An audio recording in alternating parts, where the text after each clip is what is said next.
পৃথিবীতে একজন মানুষই শুধু জানতেন যে তিনি পৃথিবীতে কতদিন বাঁচবেন, সেটা হচ্ছে সাইয়েদনা আদম আলাইহিস সালাম। ওনাকে বলে দেওয়া হয়েছিল উমরুকা আলফু সানা, তুমি পৃথিবীতে বাঁচবে 1000 বছর। কয় বছর? সাইয়েদনা আদমের সামনে অনেকগুলো রূহ রাখা হলো। সাইয়েদনা আদম বললেন, এরা কারা? আল্লাহ বললেন, এরা হচ্ছে নাসালুক, তোমার বংশধর, পৃথিবীতে তোমার পর এরা পৃথিবীতে আসবে। সাইয়েদনা আদম বললেন, আল্লাহ ওই যে একটা রূহ দেখা যায়, এটার নাম কি? আল্লাহ বললেন, হাদা ইবনুকা দাউদ, এটা তোমার ছেলে দাউদ, সে দুনিয়াতে নবী হয়ে আসবে, তার ছেলে সুলাইমান নবী হয়ে আসবে। সাইয়েদনা আদম বললেন, মাবুদ, আমার ছেলে দাউদের কত বছর হায়াত আপনি দিয়েছেন? আল্লাহ বললেন, 40 সানা, মাত্র 40 বছর, 4 ইয়ার্স। 40 বছর তোমার ছেলেটা বাঁচবে। ও আল্লাহ, আমি বাঁচবো কয় বছর? তুমি বাঁচবা 1000 বছর। সুবহানাল্লাহ। সাইয়েদনা আদম বললেন, মাবুদ, এত ফুটফুটে সুন্দর আমার ছেলে দাউদ, মাত্র 40 বছর দিলেন কেন? জিদ মিন উমরিহি, বাড়ায়া দেন। কি করেন? সুপারিশ করতেছে পোলার লাইগা কে? বাবা। আল্লাহ আপনি বাড়ায়া দেন, আল্লাহকে বাড়ানো যাবে না, লেখা হয়ে গেছে। রুফিআতিল আকলাম ওয়া জাফফাতিস সুহুফ, কলম তুলে নেওয়া হয়েছে আর কালি শুকায় গেছে, আর কিছু করা যাবে? সাইয়েদনা আদম বললেন, মাবুদ, আমার 1000 বছর কেন দিলেন? আমার এই সুন্দর ফুটফুটে ছেলেটারে মাত্র শুধুমাত্র 40 বছর কেন দিলেন? ও মাবুদ, আমার 1000 বছরের দরকার নাই, আমার 1000 বছর থেকে 60 বছর আমি আমার ছেলেরে দিয়ে দিলাম। দাউদ আলাইহিস সালাম বাঁচবে 40 বছর, তো বাপ আদম যদি আরো 60 দেয়, 40 আর 60 নিলে কত হয়? 100। ভালো হিসাব বুঝেন, 100। আর আদম আলাইহিস সালাম পেয়েছিলেন 1000 বছর, 60 কমে গেলে রইল কত? 940 বছর পৃথিবীতে থাকার পরে মালাকুল মাউত চলে এসেছে, কারণ এটা on time. The death will come on time, it never late, কখনো দেরি হয় না। আল্লাহ বললেন, লিকুল্লি উম্মাতিন আজালুন ফাইযা জাআ আজালুহুম লা ইস্তাখিরুনা সাআতাও ওয়া লা ইস্তাকদিমুন। মৃত্যুর একটা নির্ধারিত সময় আমি বেঁধে দিয়েছি, অন টাইম। অন টাইমেই চলে আসে, 1 সেকেন্ড আগেও আসবে না, 1 সেকেন্ড পরেও আসবে না। 940 বছর বয়সে মালাকুল মাউত এসে হাজির, এসে বলল, জিতু আন আকবাদা রূহাক, রূহ কবজ করতে আসছি। আদম আলাইহিস সালাম বললেন, রূহ কবজ করতে আসছো মানে? আমি বাঁচবো 1000 বছর। কয় বছর? মালাকুল মাউত বললেন, না না, ওই যে আগের কথা স্মরণ করেন, আপনি 60 বছর দিয়ে দিয়েছিলেন। কয় না, আমি দেই নাই, আমি আরো বাঁচুম, আরো 60 বছর পাওনা আছি, আমি দেই নাই। মালাকুল মাউত বললেন, আপনি দিয়েছেন। আদম বলে, দেই নাই। মালাকুল মাউত বলে, আল্লাহ ঘটনা দেখেন, দিয়া কয় দেই নাই। আল্লাহ কয়, থাক, কথা কইস না, আয়া বস। সুবহানাল্লাহ পড়। নাসিয়া আদম ফানাসিয়া বানু, ভুলে গেছেন। আমরা ভুলে যাই, আমরা খেয়ে বলছি খাই নাই, নিছিলাম পকেটে, কয় নেই নাই। এরকম ডাকাইত আছে না নাই? নাসিয়া আদম ফানাসিয়া বানু, বিশ্বনবী বললেন, আদম ভুলেছে তো তার সন্তানরাও ভুলে যায়। জাহাদা আদম ফাজাহাদা যুররিয়াতু, আদম অস্বীকার করেছে, তার সন্তানরাও অস্বীকার করে। সেদিন থেকে আল কিতাব ওয়া শুহুদ, মানে লিখে রাখার সিস্টেম আর সাক্ষীর সিস্টেম চালু হয়েছে। সুবহানাল্লাহ পড়ে। সুবহানাল্লাহ। 940 বছর বয়সে মালাকুল মাউত এসে আদম আলাইহিস সালামের রূহ নিতে পারে নাই। উনি 1000 বছর যখন হয়েছে তখন এসে সাইয়েদনা আদম আলাইহিস সালামের রূহ কবজ করেছে। যেই দিন পৃথিবীর প্রথম মানব, প্রথম নবীর রূহ মালাকুল মাউত দুনিয়া এসে কবজ করেছে, ওই দিনটাও ছিল জুমাবার। সুবহানাল্লাহ, আল্লাহু আকবার।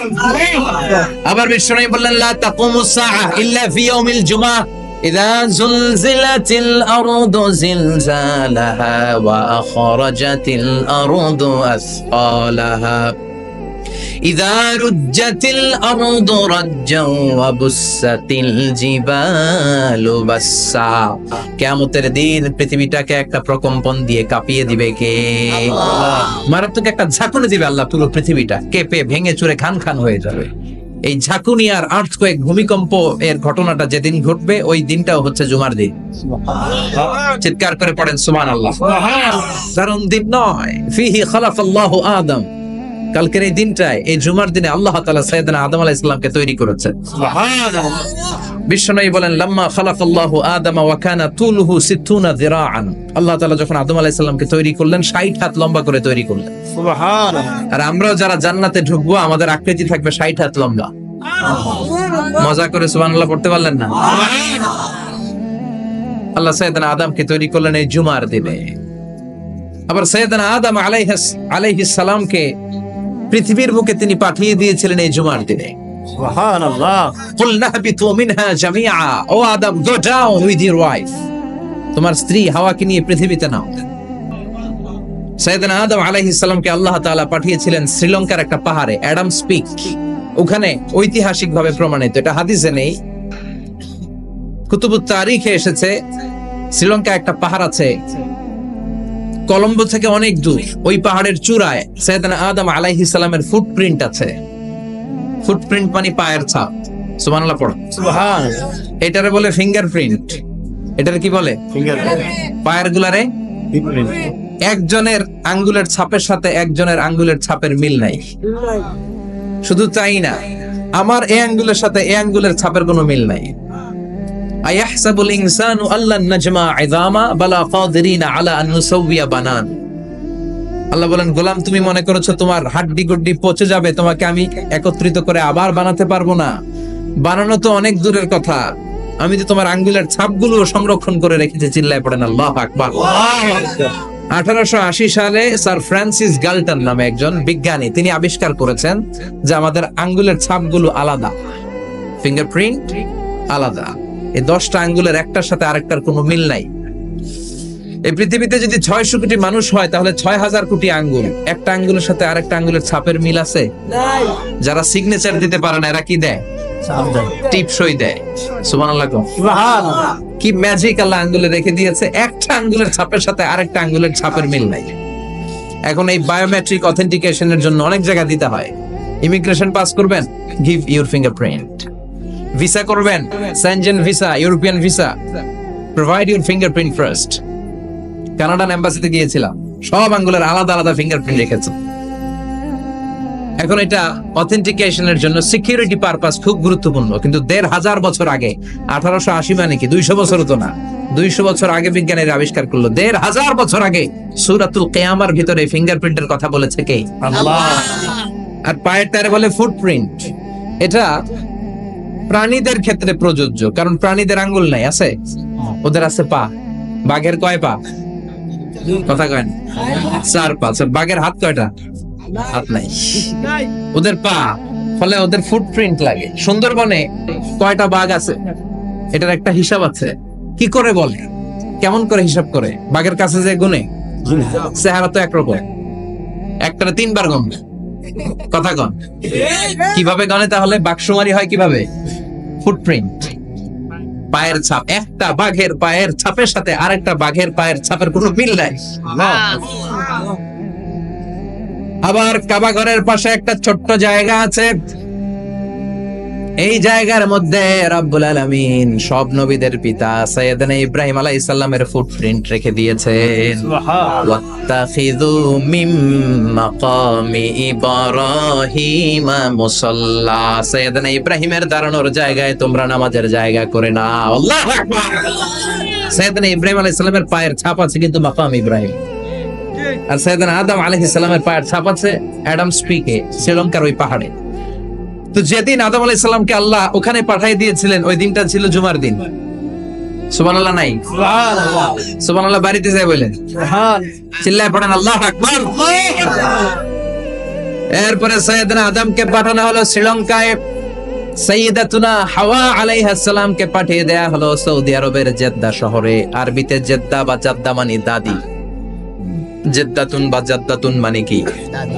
দাদি। হাওয়া আলাইহিস সালাম আমাদের সবার দাদি, ঠিক কিনা? ওনার নামে এই শহরের নাম।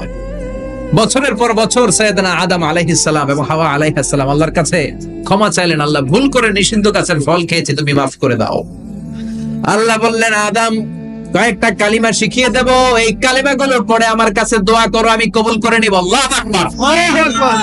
আল্লাহ শিখিয়ে দিলেন আর বললেন, আদম পড়ো, রাব্বানা যালামনা আনফুসানা ওয়া ইল্লাম তাগফির লানা ওয়া তারহামনা লানাকুনান্না মিনাল খাসিরিন। ও আল্লাহ, জুলুম করেছি নাফসের উপর, ভুল করেছি, অন্যায় করেছি, আপনি যদি ক্ষমা না করে দেন আমরা শেষ হয়ে যাব, আমরা হালাক হয়ে যাব, ক্ষতিগ্রস্তদের মধ্যে শামিল হয়ে যাব, ঠিক কি না? আল্লাহ সাইয়েদনা আদম আলাইহিস সালামের তওবা কবুল করলেন। ওনার কাজ হচ্ছে তওবা কবুল করা, আমাদের কাজ গুনাহ করা, শয়তানের কাজ ওয়াসওয়াসা দেওয়া, আল্লাহর কাজ খালি মাফ করা। সুবহানাল্লাহ। সুবহানাল্লাহ পড়বেন না? তার মানে আদম সৃষ্টি হলো জুমার দিনে, দুনিয়ায় নামিয়ে দেওয়া হলো জুমার দিনে, তওবা কবুল করে নেওয়া হলো জুমার দিনে, রূহ কবজ করা হলো জুমার দিনে, আবার কিয়ামত সংগঠিত হবে জুমার দিনে। পড়েন সুবহানাল্লাহ। সুবহানাল্লাহ। আবার বিশ্বনবী বললেন, আর রমাদান ইলা রমাদান, এক রমজান থেকে আরেক রমজানের মাঝখানে যত গুনাহ হয় মাফ করে কে? আল্লাহ।